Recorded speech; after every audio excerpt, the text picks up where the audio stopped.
Fil-Marsa ġew inawgurati l-uffiċċji l-ġodda ta' Reġistru Pubbliku u l-Passaporti. Dan ifisser li dawn l-uffiċini l-ġodda se jintużaw minflok dak ta' Evans Building fil-Belt li ma kienx qed jilħaq maż-żieda fid-domanda għas-servizzi offruti minn dawn id-dipartimenti.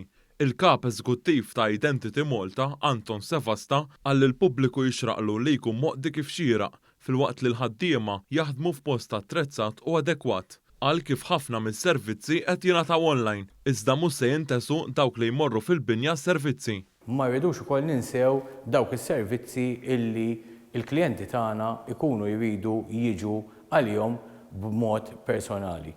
U għalhekk qed inniedu dawn l-uffiċini l-ġodda ġol Marsa sabiex il-klijenti tagħna tar-Reġistru Pubbliku tal-Passaporti ikunu jistgħu jinqdew minn binja iktar moderna u attrezzata ġewwa l-Marsa. Dawn l-uffiċċji ġew inawgurati mill-Ministru għall-Intern Byron Camilleri u s-Segretarju Parlamentari għaċ-Ċittadinanza Alex Muscat.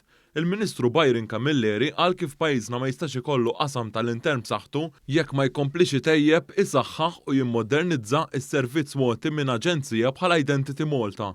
Is-Segretarju Parlamentari Alex Muscat qal kif il-ftuħ ta' dawn l-uffiċċji l-ġodda tkompli turi l-viżjoni tal-Aġenzija li tibqa' tkabbar l-operat tagħha.